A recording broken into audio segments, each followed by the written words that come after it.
Om Swastiastu. Om Awiganamastu Namo Sidam. Om Sidirastu Tadastu Swaha. Om Anubhadrah Kertawayantu Wiswata. Semoga pikiran yang baik datang dari segala penjuru arah. Perkenalkan, nama saya Ninyoman Putri Widyastini dengan NIM 221101110, nomor absen 1, kelas PAH semester 4 Abangwi, jurusan Pendidikan Agama, Prodi Pendidikan Agama Hindu, Fakultas Dharma Acarya, Universitas Hindu Negeri I Gusti Bagus Sugriwa Denpasar. Jadi pada kesempatan kali ini saya akan membawakan materi tentang ajaran agama Hindu yang berjudul Pancasrada dalam rangka memenuhi tugas mata kuliah Pujestawa dengan dosen pengampu yaitu Ibu Ida Ayu Adi Armini SAG MAG. Baik, langsung saja pada materi. Nah, kita sebagai umat Hindu tentunya sudah tidak asing lagi dengan yang namanya Pancasrada. Jadi, Pancasrada itu berasal dari bahasa Sanskerta yang terdiri dari dua kata, yaitu Panca dan Srada. Panca berarti 5, dan Srada berarti kepercayaan atau keyakinan. Jadi, Pancasrada adalah 5 dasar kepercayaan atau keyakinan bagi umat Hindu. Terkadang banyak orang sudah mengetahui apa itu Pancasrada, namun dalam pengaplikasiannya masih banyak orang yang belum melakukannya dengan maksimal.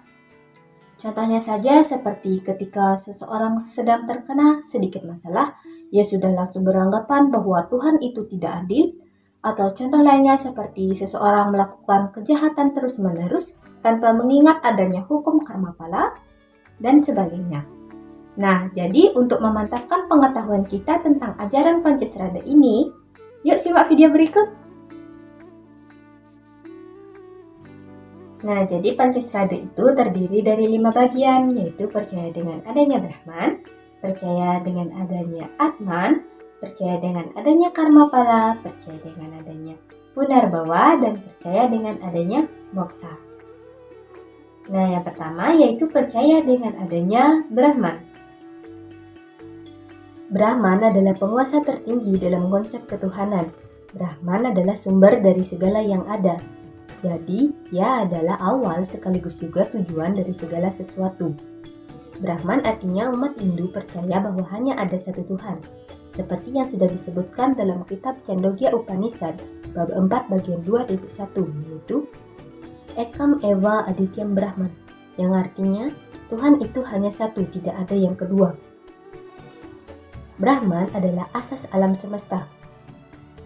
Hanya Brahmanlah yang memiliki kenyataan atau merdeka, sedangkan yang lainnya hanyalah maya atau semu semata.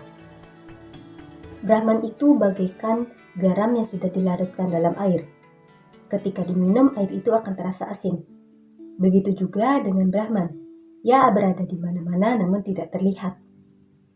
Dalam keseharian sering kita jumpai seperti misalnya seseorang sedang berdoa atau memohon sesuatu kepada Tuhan, namun ketika doa atau permohonannya belum dikabulkan oleh Tuhan, ia sudah merasa seperti Tuhan tidak menyayanginya, Tuhan tidak mendengarkan doanya, dan lain sebagainya. Namun itu semua salah. Sesungguhnya Tuhan itu maha segalanya. Tuhan mengetahui apa yang kita pikirkan, apa yang kita ucapkan, dan apa yang kita perbuat. Tuhan tidak memberi apa yang kita inginkan, sedangkan Tuhan akan memberi apa yang kita perlukan. Jadi, jika kita sudah memerlukan sesuatu, Tuhan pasti akan memberinya tanpa kita minta, jika itu sudah layak untuk kita dapatkan. Nah, kita sebagai manusia juga harus menyadari bahwa segala sesuatu yang datang menghampiri kita, itu semua sesungguhnya adalah hasil dari perbuatan kita atau karma pala. Dan tugas kita adalah untuk selalu yakin dan percaya kepada Tuhan dan selalu berdoa kepada Tuhan, memohon tuntunan dan bimbingannya agar selalu berada di jalan kebenaran. Nah, yang selanjutnya yaitu ada 4 sifat kemahakuasaan Tuhan yang disebut dengan Cadu Sakti, yang terdiri dari Prabu Sakti, Wibu Sakti, Jnana Sakti, dan Kriya Sakti. Nah, yang pertama yaitu Prabu Sakti, artinya sifat Tuhan Maha Kuasa. Hal ini seperti yang disebutkan dalam beberapa sloka, yaitu Ekam Satwi Prabahuda Wadanti. Hanya ada satu Tuhan, namun orang bijaksana menyebutnya dengan banyak nama. Yang kedua ada Wibu Sakti, yaitu sifat Tuhan Maha Ada. Hal ini berarti Tuhan berada di mana-mana. Dalam setiap benda yang ada di bumi ini, Tuhan meresapinya. Nah, selanjutnya yang ketiga yaitu ada Jnana Sakti, sifat Tuhan Maha Tahu. Sifat kemahakuasaan Tuhan ini membuat umatnya yakin untuk selalu berada di jalan kebenaran, karena Tuhan mengetahui segala sesuatu tentang kita. Dia mengetahui apa yang kita pikirkan, katakan, dan apa yang kita perbuat.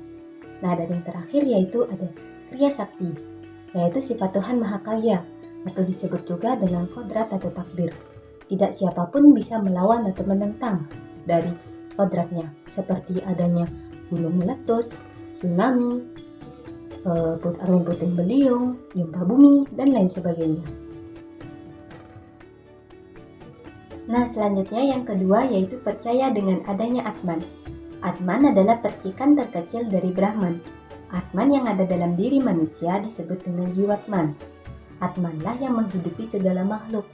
Tanpa Atman, makhluk itu tidak dapat hidup. Atman yang ada dalam diri manusia dilapisi oleh lapisan zat yang disebut dengan Panca Maya Kosa. Panca Maya Kosa adalah 5 lapisan tubuh spiritual yang membungkus badan manusia dan terdiri dari 5 bagian. Yang pertama yaitu Annamaya Kosa adalah lapisan tubuh spiritual atau badan kasar atau disebut juga Stula Sarira. Yang kedua adalah Pranamaya Kosa atau lapisan tubuh yang berasal dari prana atau energi. Yang ketiga, ada Manomaya Kosa atau lapisan tubuh yang berasal dari alam rasa dan pikiran. Dan yang keempat, ada Wijnanamaya Kosa, yaitu lapisan tubuh yang berasal dari pengetahuan sejati atau akal budi. Dan yang terakhir, yaitu Anandamaya Kosa, yaitu lapisan tubuh yang berasal dari kesadaran yang membahagiakan. Nainam cindati sastrani na cainam kledayanti apo na sosayati maruta. Bhagavad Gita bab 2 sloka 23. Artinya, senjata tidak dapat melukai jiwa dan api tidak dapat membakarnya. Air tidak dapat membasahinya, angin pun tidak dapat mengeringkannya. Nah, yang ketiga adalah percaya dengan adanya karma pala. Karma pala ini terdiri dari 2 kata yaitu karma dan pala. Karma berarti perbuatan dan pala berarti hasil atau pahala. Jadi karma pala adalah hasil dari perbuatan seseorang. Ada yang baik dan ada yang tidak baik. Jika dia berbuat baik, maka dia akan mendapatkan hasil yang baik pula. Begitu juga sebaliknya, jika dia berbuat buruk, maka ia akan mendapatkan hasil yang buruk pula. Nah, karma pala ini dibagi menjadi 3 bagian, yaitu Sancita, Prarabdha, dan Kriyamana Karma Pala. Yang pertama adalah Sancita Karma Pala, yaitu hasil dari perbuatan pada zaman dahulu dan belum sempat dinikmati, maka akan menentukan benih pada kehidupan sekarang. Misalnya ketika pada dahulu dia berbuat jahat dan belum sempat menikmati hasilnya, dia walau sudah berbuat jahat tapi masih enak-enak hidupnya, nah itu dia akan menikmati hasilnya pada kehidupan sekarang. Begitu juga sebaliknya, jika pada dahulu kala dia sudah berbuat baik namun belum sempat menikmati hasilnya, maka di kehidupan sekarang ia akan menikmati hasilnya. Nah, yang kedua adalah Prarabdha Karma Pala, yaitu hasil dari perbuatan seseorang pada zaman sekarang dan hasilnya akan dinikmati pada sekarang pula. Misalnya ketika pada kehidupan sekarang dia berbuat baik, maka dia langsung mendapatkan hasilnya. Seperti jika dia sering menolong orang, maka ketika kesusahan dia akan sering ditolong juga. Namun begitu juga sebaliknya, jika dia pada kehidupan sekarang sering berbuat jahat, sering tidak suka sama teman dan lainnya, maka pada kehidupan sekarang juga ia akan menerima hasil tersebut. Kalau di Bali, Prarabdha Karma Pala ini sering disebut dengan Karma Pala Cicih. Nah, dan yang ketiga ada Kriyamana Karma Pala, yaitu hasil dari perbuatan seseorang dan belum sempat dinikmati dan akan menentukan benih dari kehidupan yang akan datang. Misalnya ketika pada zaman sekarang kita berbuat jahat, kita sering mengucilkan teman dan lain sebagainya, dan kita belum sempat menikmati hasil dari perbuatan tersebut, hidup kita masih baik-baik saja, nah maka itu akan dinikmati pada kehidupan yang akan datang. Begitu juga sebaliknya, jika pada kehidupan ini kita sudah berbaik, sudah banyak berbuat baik, membantu orang dan lain sebagainya, tapi hidup kita masih terasa tidak enak, nah itu tidak apa, itu pada kehidupan selanjutnya kita akan menerima hasilnya. Jadi seperti itu. Jadi kita sebagai manusia jangan segan-segan untuk selalu berbuat baik.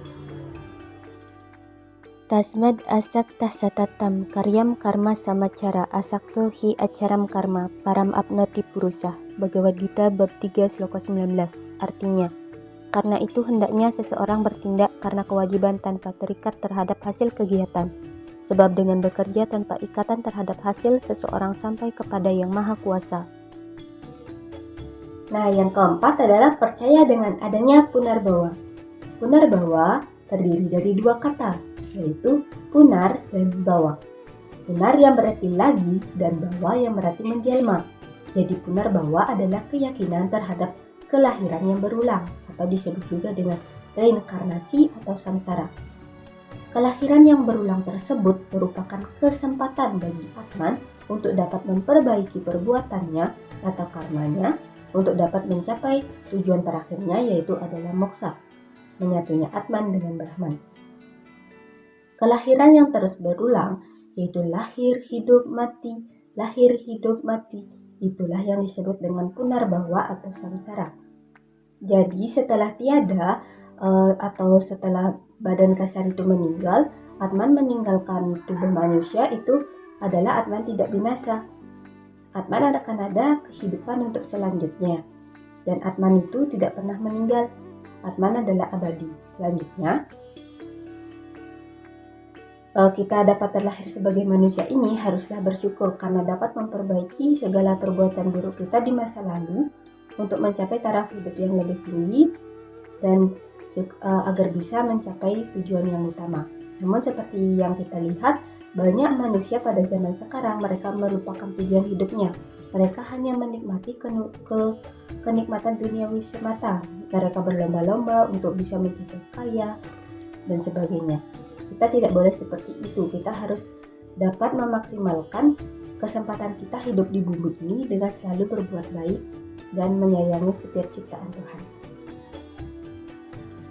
Nah, yang kelima adalah percaya dengan adanya moksa. Moksa berasal dari bahasa Sanskerta, dari akar kata muj, yang berarti membebaskan atau melepaskan. Jadi moksa adalah kebebasan, kelepasan, manunggalnya Atman dengan Brahman.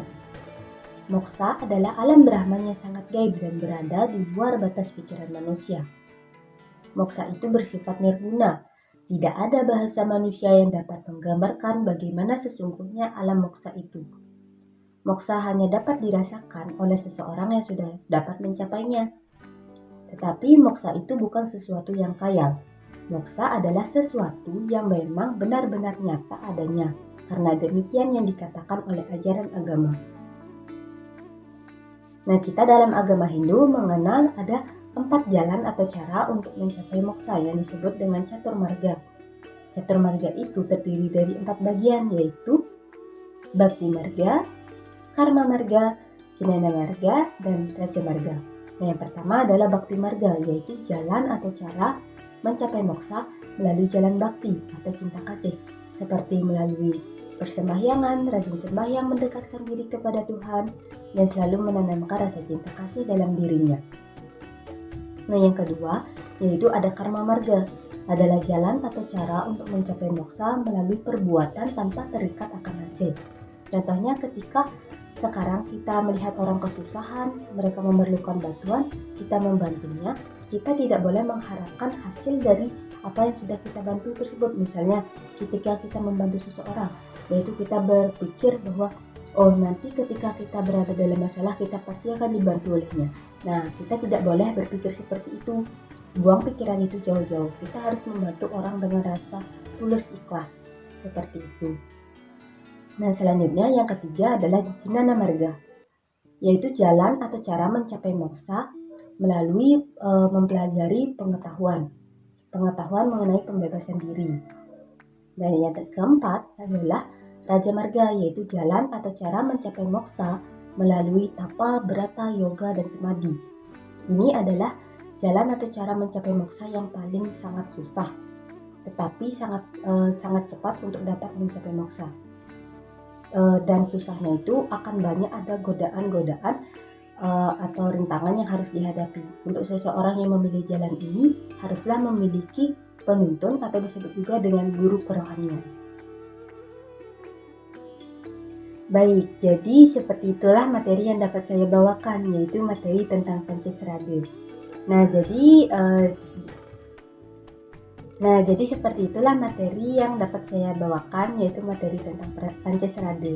Izin untuk mengulas kembali, jadi Pancasrada itu adalah 5 dasar kepercayaan atau keyakinan bagi umat Hindu yang terdiri dari percaya dengan adanya Brahman, percaya dengan adanya Atman, percaya dengan adanya Karma Pala, percaya dengan adanya Punarbawa, dan percaya dengan adanya moksa.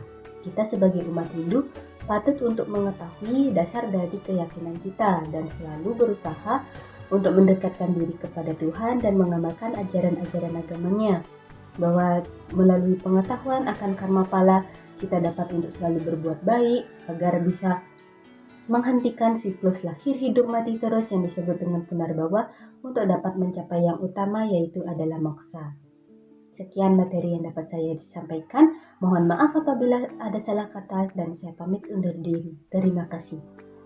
Om Santi Santi Santi Om.